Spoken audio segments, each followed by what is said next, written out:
অবশেষে স্বস্তির সংবাদ ব্রাজিল ফুটবল ভক্তদের। ইনজুরি থেকে পুরোপুরি ফিট হয়ে উঠেছেন নেইমার জুনিয়র, আর তাই স্কটল্যান্ডের বিপক্ষে পরের ম্যাচে অর্থাৎ 24 জুনের ম্যাচে তাকে রেখেই একাদশ সাজাবেন কার্লো অ্যানচেলোত্তি, যে বিষয়টি নিজেই নিশ্চিত করেছেন এই মাস্টারমাইন্ড। এবারের বিশ্বকাপ শুরু করার পর থেকেই মোটামুটি একটা অনিশ্চয়তা, কবে মাঠে ফিরছেন নেইমার। প্রথম ম্যাচে যে তিনি থাকছেন না সেটা আগেই নিশ্চিত হয়ে গিয়েছিল এবং পরবর্তীতে খবর আসে যে দ্বিতীয় ম্যাচেও তাকে পাওয়া যাবে না। অবশেষে হাইতির বিপক্ষে ব্রাজিল দ্বিতীয় ম্যাচে এবারে বিশ্বকাপে প্রথম জয় তুলে নিয়েছে এবং এই ম্যাচের পরে সুখবরটা দিয়েছেন কার্লো অ্যানচেলোত্তি। অবশ্য একই দিন এই ম্যাচে একটা অস্বস্তিতে পড়েছে ব্রাজিল। এই ম্যাচের 39 মিনিটে ইনজুরিতে পড়ায় মাঠ থেকে উঠে গেছেন রাফিনিয়া এবং তিনি যখন মাঠ থেকে উঠে যান তার চোখে মুখে একটা স্পষ্ট অস্বস্তি লক্ষ্য করা গেছে, অর্থাৎ তার চোটটা যে একেবারে সাধারণ নয় এবং সেটা যে মোটামুটি গুরুতর তা কিন্তু অনুমান করা গেছে খুব সহজেই।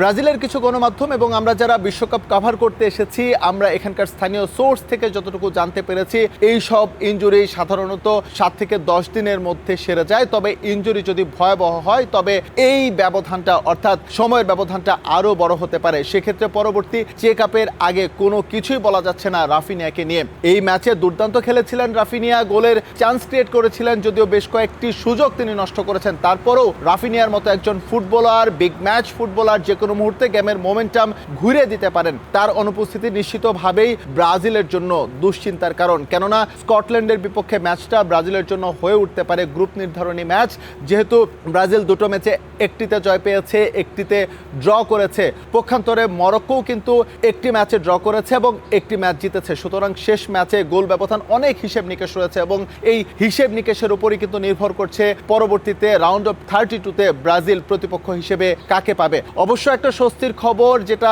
শুরুতে শঙ্কা তৈরি হয়েছিল, ব্রাজিল যদি এই গ্রুপ থেকে তৃতীয় স্থানে চলে যায় তাহলে হয়তো বা নকআউট ফেজে তাদের সামলাতে হতে পারে জার্মানি অথবা ফ্রান্সকে। সেই শঙ্কা অনেকটাই কাটিয়ে উঠেছে ব্রাজিল। কোনো অঘটন না ঘটলে ব্রাজিল তাদের প্রতিপক্ষ হিসেবে পাচ্ছে না। তবে এটা হচ্ছে স্বস্তির সংবাদ বা এটা হচ্ছে দুশ্চিন্তা বা হচ্ছে কনসার্নের বিষয়। যাই হোক না কেন, ব্রাজিলকে কিন্তু রাউন্ড অফ 32 অর্থাৎ নকআউট ফেজে সামলাতে হতে পারে নেদারল্যান্ডস, জাপান অথবা সুইডেনকে। কারণ এই গ্রুপের যে কোনো দলের বিপক্ষে ব্রাজিলের ম্যাচ পড়তে পারে। সেক্ষেত্রে ব্রাজিল যদি চ্যাম্পিয়ন হয় তাহলে এক ধরনের ইকুয়েশন হবে গ্রুপে, ব্রাজিল যদি গ্রুপে রানার্স আপ হয়ে যায় সেখানে অন্য ধরনের একটা ইকুয়েশন হবে। মোটা দাগে বলা যেতে পারে ব্রাজিলকে এখন হচ্ছে আসলে অনেক কিছু চিন্তা ভাবনা করেই থার্ড ম্যাচের স্কোয়াড সাজাতে হবে। থার্ড ম্যাচে যেহেতু রাফিনিয়াকে পাওয়া যাচ্ছে না, নেইমারের ইনক্লুশন হচ্ছে, এটা অবশ্যই দলের জন্য স্বস্তি।